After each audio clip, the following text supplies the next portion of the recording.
Welcome to the Soul Fam podcast. I'm Diana Marquetta. Please remember to like and subscribe. It makes a massive difference to us here at the Soul Fam podcast and helps push content of spirituality, consciousness, expanding our personal universe. It's super helpful to us. It's greatly appreciated.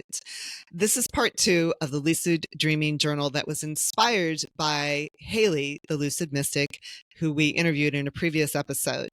This is part 2. I talked about a dream that I had in part 1. So I'm going to talk again about another dream that I had just as part of this Lucid Dreaming Journal test drive. I wanted to test drive this because our experts talk about some different techniques to deal with our consciousness or our stress or our ability to connect with other realms, even animal communication.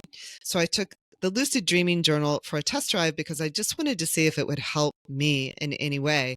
And maybe that would help you if you were at all interested in it. Wanted to make a couple of corrections about the first episode in which I named someone from Instagram and I mispronounced her name. Her name is The Real Florina, and she constantly posts on Instagram. She channels a lot. She gives a lot of spiritual advice. She's very encouraging to us on this journey. And I happened to listen to a meditation that she posted on March 27th about rebuking negative energy. So I listen to that every night as I'm starting to fall asleep, and I'll discuss my sleep ritual again further in just a second. The other aspect that I wanted to talk about relative to the stream that I talked about in the first video was that in the dream, I talked about Sally Jessy Raphael, who is a former talk show host. In the dream, Sally Jessy Raphael, at the very end of the dream, actually turned to me and said, "Well, it looks like we're okay now."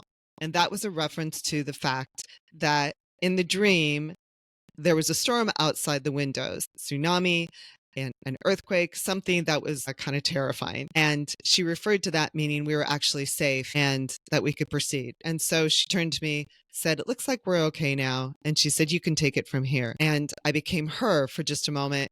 And at the same time, there was an aspect of me that was like, "No, no, no, no, don't go too far. Don't go away. I'm not doing this. No, I'm not doing this." And then I ended up, being the one that turned back to the class and became the instructor leader of the class. So I just wanted to point that out. Kind of making note of things like that is important when you're in the dream journaling process, because I had forgotten about that aspect of Sally Jessy Raphael and the things that she said. And then when I went back and looked at my journal, I was like, wait, this is how the dream actually ended.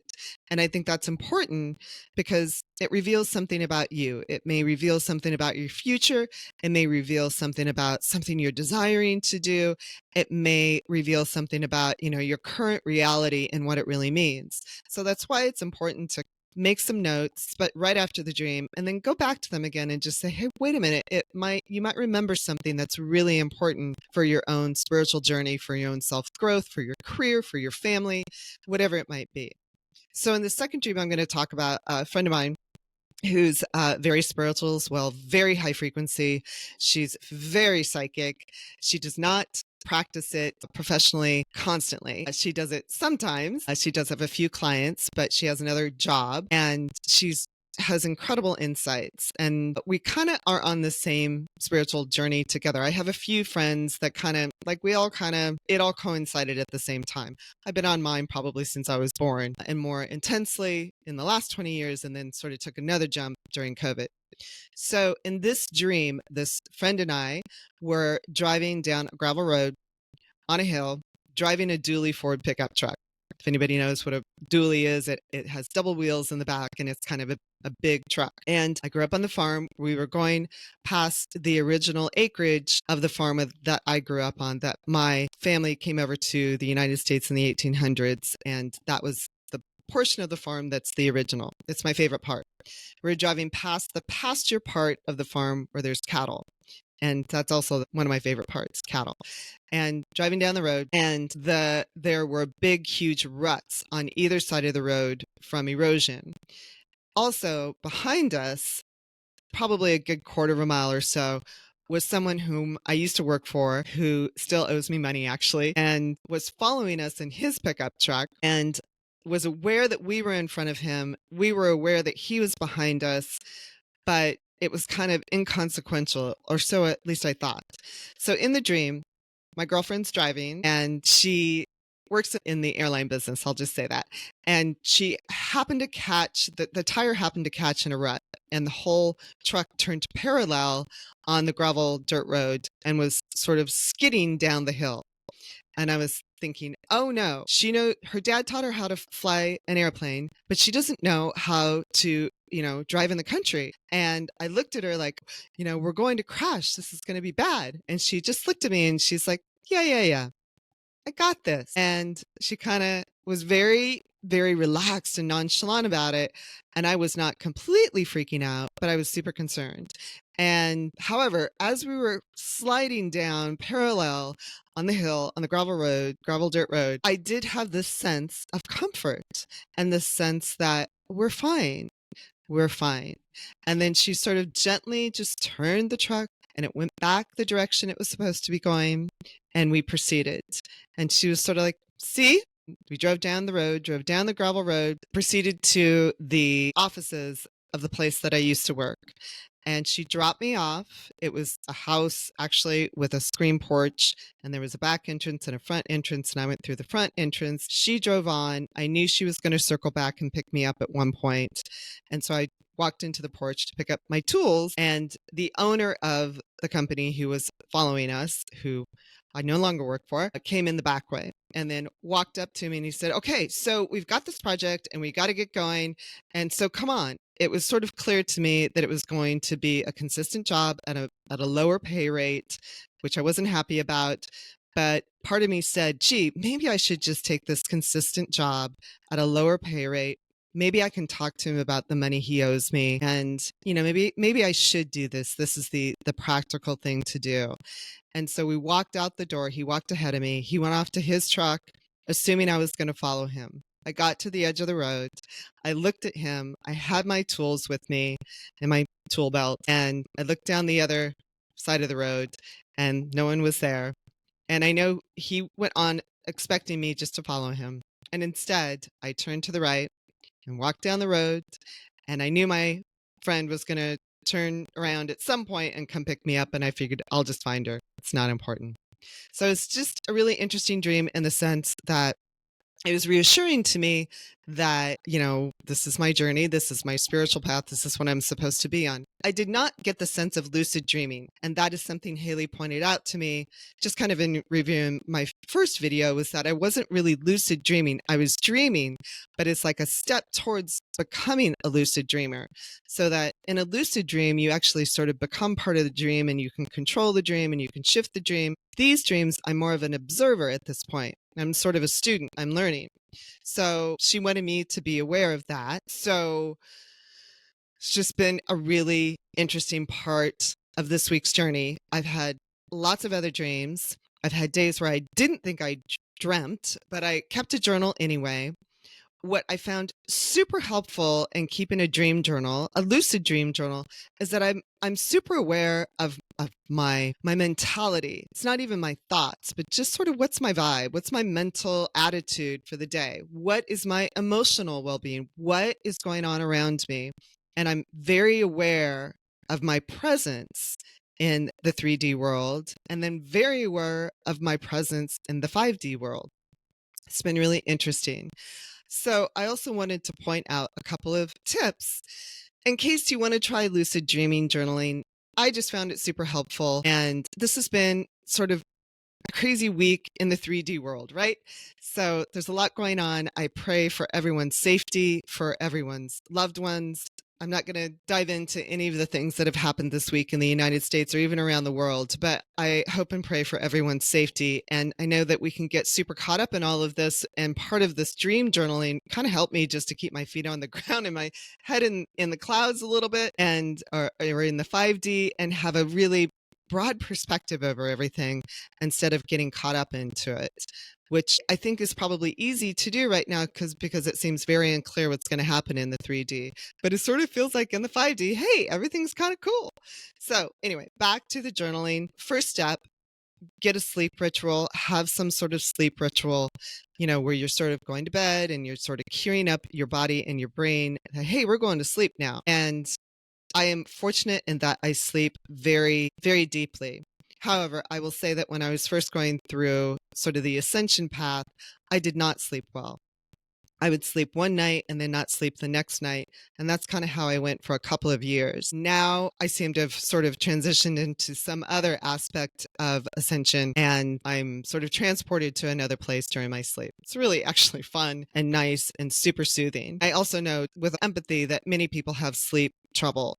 So whether it's that they've had traumatic brain injuries, or they have hormonal shifts going on, or they have health issues that prevent them from really getting a good night's sleep, or even anxiety, I understand how difficult that can be. And I hope that perhaps even dream journaling can help shift that. And Haley talks about that also in the interview, about how she can really help you with your sleep cycle. And that has been super helpful to me as well. I found even a couple of times when I wasn't getting a significant amount of sleep or a normal amount of sleep, I was still pretty attuned mentally speaking. And I have to say, there's been periods where I'm only getting 4 hours of sleep a night. And to many of you, that might be a luxury, but 4 hours to me is hard. And I was sort of operating on low gas, for a good month or two when I was in that sort of period for work reasons. Get a sleep ritual. Mine is basically a red light on my face, and I do a meditation with the real Florina, and that kind of helps relax me. 10 or 15 minutes, something like that. There's no time frame. It's just however my body feels. Then the second aspect that's really important for me is to do a little meditation, to sort of cue up the mind, or listen to some theta music as I'm moving into listening to the real Florina's meditation, all those sorts of things, like sort of cue my brain and my body to be in this sort of sleep state. Then the third thing that's extremely important with lucid dreaming, and I think I found just with dreaming, is to ask a question, something that's relevant to your career, to your family, to your life, maybe to the current world situation, to please show me, or please help me to understand, or what's going to happen, or how did this transpire, something like that, and something very specific, and only one question, not maybe the whole scenario, but one solid question. And I think you'll find that it actually gets answered in the dreams, perhaps not as completely clearly as you'd like, but it is answered in a way that might help give some clarity. At least that's been my experience. You may have a different experience. The fourth thing that's super important is to jot down your dream as soon as you have it. I am not one of those people that can really wake up and jot it down, but I will wake up in the morning and write a few words. And then I have personally found it super helpful to go back to that dream during the day if I have a moment or two, and just jot down some more insights that I had, or this happened, or I felt this way, or, oh, I forgot this aspect and I want to be sure and include it. The barn was red in this, or there was a screen door on the porch, something like that. Or somebody said something to me, or there was a song playing and I forgot about that. It's just helpful in kind of putting this conscious mystery together. The fifth part is to really, really note how you are feeling. How did the dream make you feel? What is the feeling that you had during the dream? That is a very significant aspect of lucid dreaming. Haley impressed that upon me during the interview. I also found that to be significant myself in keeping a dream journal, and I found it significant even in going on each day.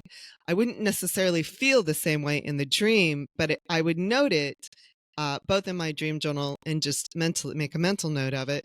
And then it was interesting to see how that might be a part of my day also. I don't know that it set my attitude for the day, but it made me aware. Oh, I really felt like this during the dream.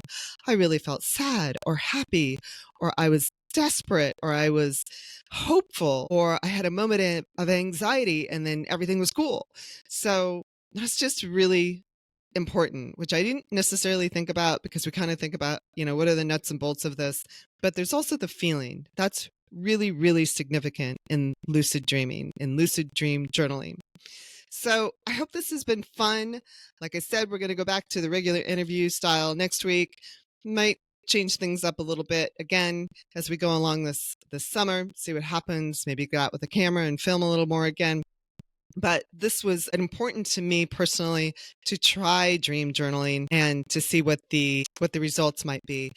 The experts that we interview on the Soul Fam podcast are super devoted to you. Many of them have been in the business of some sort for more than 20 years, and they really know their stuff, and they are committed to serving. This is their mission, as it is mine, to help serve the spiritual and conscious community and to help us wake up, or to remember that we are woken up in the sense of consciousness and spirituality, and expanding our personal universe and understanding the universe in general. I am greatly appreciative of you listening to part 2 of Lucid Dreaming Journal. Please check out Haley in the previous video, and I hope you all have a beautiful week. And please remember to like and subscribe and share and make a few comments. Thank you. Thank you for joining us for this episode of the Soul Fam podcast.